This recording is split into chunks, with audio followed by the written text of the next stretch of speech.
প্রিয় শিক্ষার্থীরা, তোমরা সবাই কেমন আছো? আশা করি সবাই ভালো আছো। আমিও ভালো আছি। আমি Swapan Kanti Deb, assistant teacher, BCC academy school and college. আজকে আমি সপ্তম শ্রেণীর ছাত্রছাত্রীদের জন্য একটা বিষয় নিয়ে তোমাদের সামনে হাজির হয়েছি। প্রিয় সপ্তম শ্রেণীর ছাত্রছাত্রী, তোমরা সবাই ভালো আছো তো? আশা করি সবাই ভালো আছো। বাড়িতে আসো, তোমরা মনোযোগ সহকারে পড়ালেখা করবো। আজকে আমি তোমাদের সামনে যে বিষয় নিয়ে এসেছি সেই টপিকসটির নাম হলো আর্টিকেলস। আজকে যে বিষয় নিয়ে আমি তোমাদের সাথে আলোচনা করব সেটার নাম হবে কি আর্টিকলস। Articles, articles. তাহলে আমাকে প্রথমে জানতে হবে আর্টিকেলস কি। আমাদের প্রথমে জানতে হবে কি আর্টিকেলস কি। তাহলে আর্টিকেলস কাকে বলে? আর্টিকেলস আমরা সাধারণত বুঝি এ, ও, এন ও ডি কে আর্টিকলস বলে। আর্টিকলস বলে। তাহলে দেখো, সাধারণত এ, এন ও ডি কে কি আর্টিকলস বলে। তাহলে আর্টিকেলস আমরা কাকে বলে বুঝিয়ে পেলাম। আর্টিকেলস কোনগুলো সেই জিনিসগুলো আমরা চিনতে পারলাম। তাহলে আর্টিকেলস কে আমরা দুই ভাগে ভাগ করলাম। আর্টিকেলস কে কয় ভাগে ভাগ করা যায়? আর্টিকেলস কে দুই ভাগে ভাগ করা যায়, টু কাইন্ডস। আর্টিকেল গুলো দুই ধরনের। আর্টিকেলস কত ধরনের? দুই ধরনের।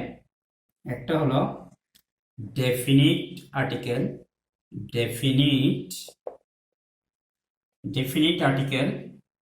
আর দ্বিতীয়টার নাম হলো indefinite article. Indefinite indefinite article, indefinite article. তাহলে আর্টিকেলস কাকে বলে পেলাম, এবং আর্টিকেলস কি জিনিস সেটা পেলাম। ডেফিনিট এবং ইনডিফিনিট আর্টিকেল। ডি কে বলা হয় ডেফিনিট আর্টিকেল। ডি কে কি বলে? Definite article. ডি কে বলা হয় ডেফিনিট আর্টিকেল। ডি কে বলা হয় ডেফিনিট আর্টিকেল।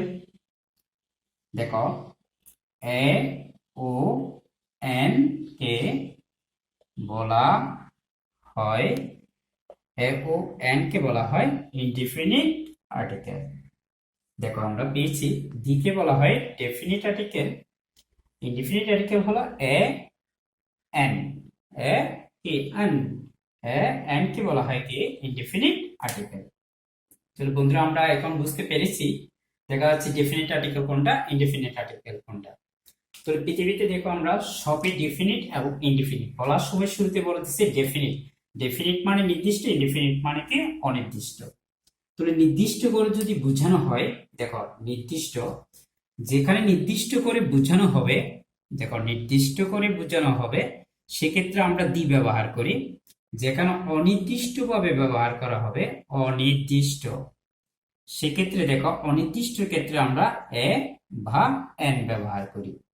তাহলে দেখো এ বা এন ব্যবহার করি, তাহলে কি ডি কে বলা হয় ডেফিনিট আর্টিকেল, এ বা এন কে বলা হয় কি ইনডিফিনিট আর্টিকেল। তাহলে আজকের আলোচনা হবে আমাদের, দেখো, ইনডিফিনিট আর্টিকেল নিয়ে। কি নিয়ে আলোচনা করবো আজকে আমরা? ইনডিফিনিট আর্টিকেল নিয়ে। ইনডিফিনিট আর্টিকেল এ বা এন্ড। তাহলে ইনডিফিনিট আর্টিকেল কয়টা পেয়েছি আমরা? এ বা এন্ড। আরেকটা বিষয় হলো আলোচনা করি আমি তোমাদের সামনে, যেমন আর্টিকেল গুলোর উৎপত্তি থেকে কোথায় থেকে আমরা সেগুলো অরিজিনেট হয়েছে। দেখো, ওয়ান, ওয়ান শব্দ হলো আ। ওয়ানের সংক্ষিপ্ত রূপ হলো এন, এন এর সংক্ষিপ্ত রূপ হলো কি আ। এটাই হলো আর্টিকেল এখান থেকে ক্রিয়েট। যেমন দিটা থেকে আসছে, যেমন দ্যাট, দ্যাটের সংক্ষিপ্ত রূপ হলো কি দি, দ্যাটের সংক্ষিপ্ত রূপ হলো কি দি। ওয়ান এর সংক্ষিপ্ত রূপ এন, এন এর সংক্ষিপ্ত রূপ কি আ। দেখো, ওয়ান মানে সবগুলো অর্থটা সেম। তাহলে দেখো, এটা অনির্দিষ্ট ভাবে বোঝানো হয়, এটাকে বলা হয় কি নির্দিষ্ট ভাবে বোঝানো হয়। তাহলে আজকে আমরা আলোচনা হবে কি কি নিয়ে? এ বা এন নিয়ে। দেখা যাক, আজকে আমরা এ বা এন নিয়ে আলোচনা করব। এ ও এন এর ব্যবহার। এ ও এন এর কি ব্যবহার। আজকে আমরা আ কোথায় বসে, আন কোথায় বসে সেটা নিয়ে আলোচনা করব আমরা। তাহলে আ, তাহলে একটা জিনিস মনে রাখো, আর্টিকেল হলো ভাওয়েল সাউন্ডের উপর ডিপেন্ড করে আর্টিকেলটা ব্যবহার করা হয়। কিসের উপর ডিপেন্ড করে ব্যবহার করা হয়? সাউন্ডের উপর ডিপেন্ড করে আর্টিকেল বসে। আসলে সত্যিকার সাউন্ডের উপর ডিপেন্ড করে আর্টিকেলটা বসানো হয়। যেমন ভাওয়েল সাউন্ড টেনে নাম্বার ওয়ান দিলাম ভাওয়েল। ভাওয়েল সাউন্ড তার মানে ভাওয়েলের আগে, কোনো ওয়ার্ডের ভাওয়েলের আগে এন বসে, কি বসে? এন বসে। তাহলে কনসোনেন্টের আগে কি হবে? কনসোনেন্টের আগে এ বসে। তাহলে দেখো আবার বুঝতে পেলাম, ভাওয়েলের আগে কি বসে? এন বসে। কনসোনেন্ট সাউন্ডের আগে কি বসে? এ বসে। যেমন এক্সাম্পল হিসেবে আমি লিখতে পারি, যেমন অ্যাপল, অ্যাপল, অ্যাপল দেখো ভাওয়েল, এটাকে কি হবে? Article N.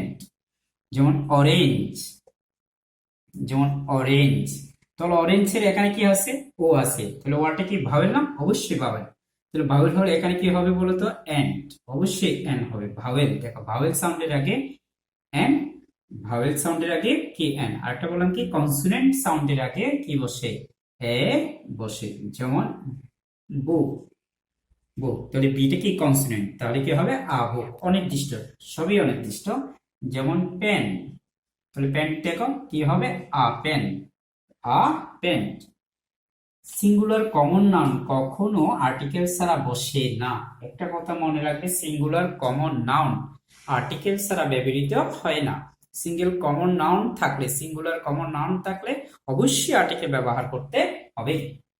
তাহলে এবার আমরা সাধারণত ভাওয়েলের আগে এন, কনসোনেন্টের আগে এ, সেটা ব্যবহার করলাম। নাম্বার 2, ভাওয়েল, ভাওয়েল ইউ এর, দেখো ভাওয়েল ইউ এর উচ্চারণ, ভাওয়েল ইউ এর উচ্চারণ যদি ইউ এর মতো হয়, ইউ এর মতো হয়, ইউর মতো হয়, তাহলে এ বসে, কি বসে? এ বসে। ইউর উচ্চারণ যদি ইউর মতো হয় তাহলে কি বসবে? এ বসবে। তাহলে ইউর উচ্চারণ যদি, দেখো ইউর উচ্চারণ যদি, ইউর উচ্চারণ যদি আ এর মতো হয়, আ এর মতো হয়, তাহলে এন বসে, কি বসে? এন বসে। তাহলে দেখো এবার, ইউর উচ্চারণ যদি ইউর মতো হয় তাহলে কি বসে? আ বসে। ইউর উচ্চারণ যদি আর মতো হয় তাহলে কি? এন বসে। কি বসে এখানে? এন বসবে।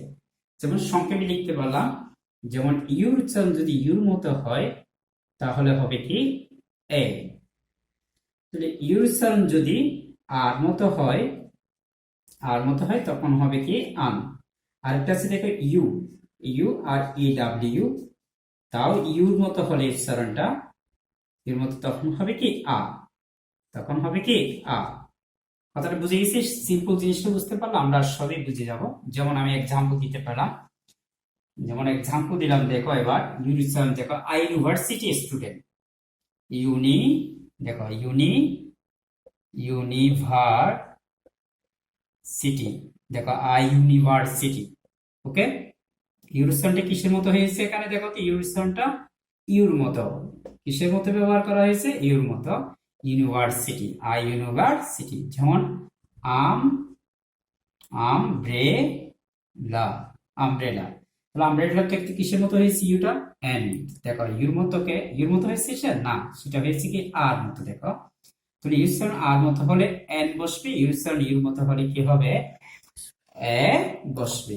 তাহলে এরপরে আমি আরেকটা দিলাম, যেমন ইউ ই ডাব্লিউ, দেখো ই ডাব্লিউ আর ইউরোপিয়ান, ইউরোপিয়ান, দেখো ই ডাব্লিউ আর ইউরোপিয়ান, দেখো ইউ, ইটাও কি এখানে ভাবেন।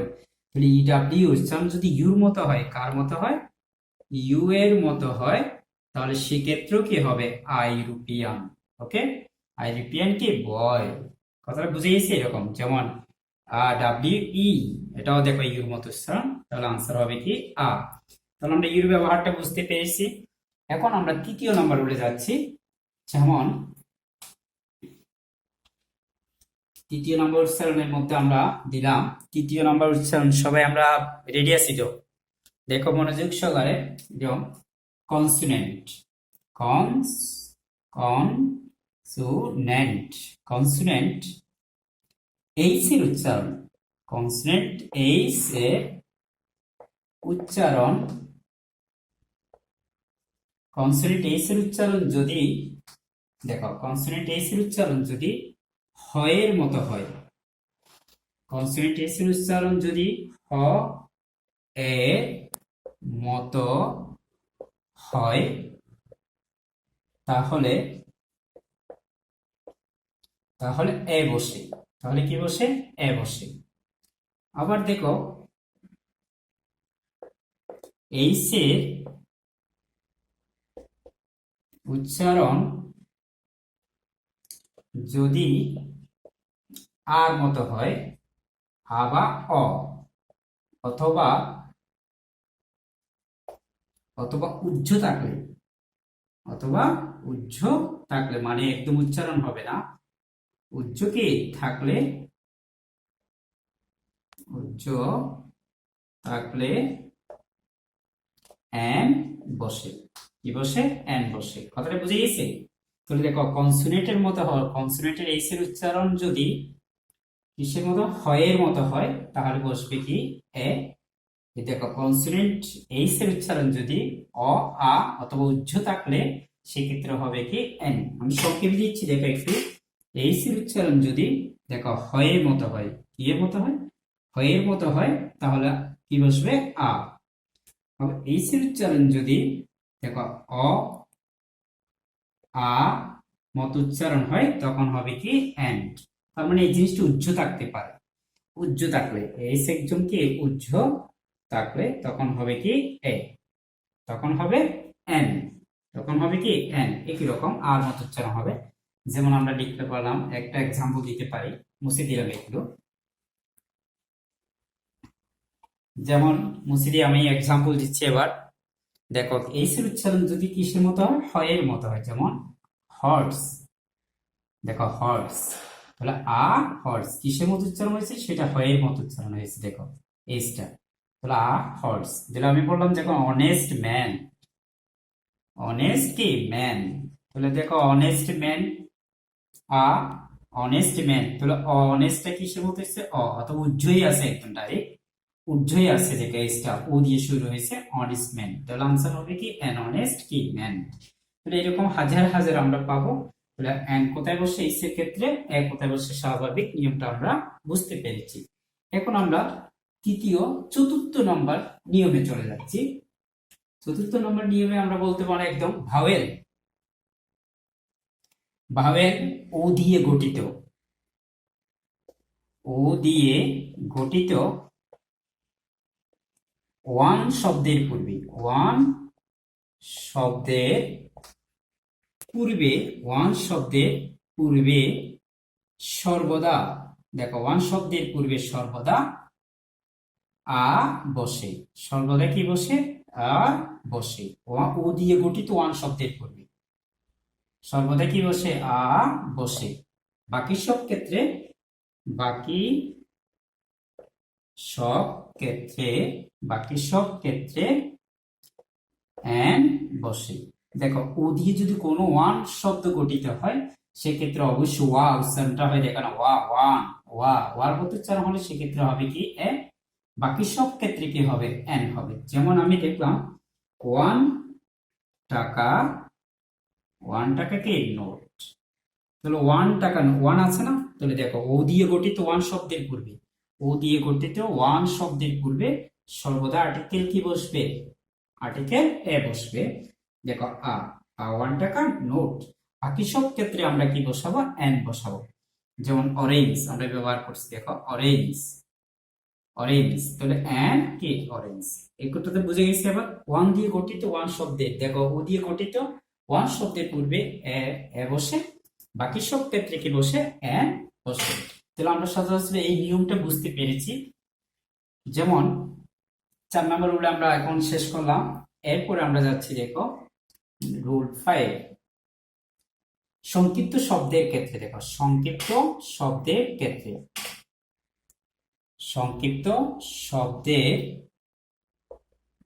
ক্ষেত্রে, সংক্ষিপ্ত শব্দের ক্ষেত্রে, সংক্ষিপ্ত শব্দের ক্ষেত্রে প্রথম লেটারটি, দেখো প্রথম লেটারটি, সংক্ষিপ্ত শব্দের ক্ষেত্রে প্রথম লেটারটি কনসোনেন্ট সাউন্ড হলে, দেখো কনসোনেন্ট কিসের সাউন্ড হলে? Consonant sound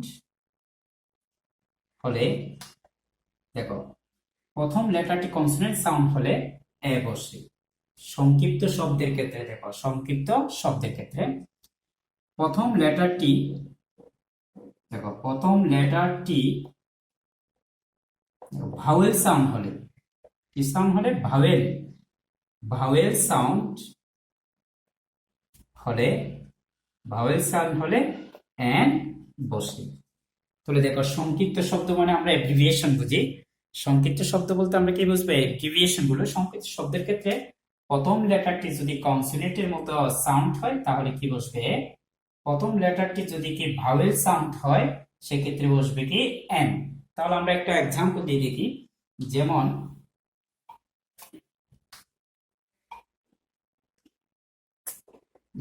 M B A, তাহলে দেখো এম প্রথম লেটারটি, দেখো প্রথম লেটার এম, সংক্ষিপ্ত শব্দ না?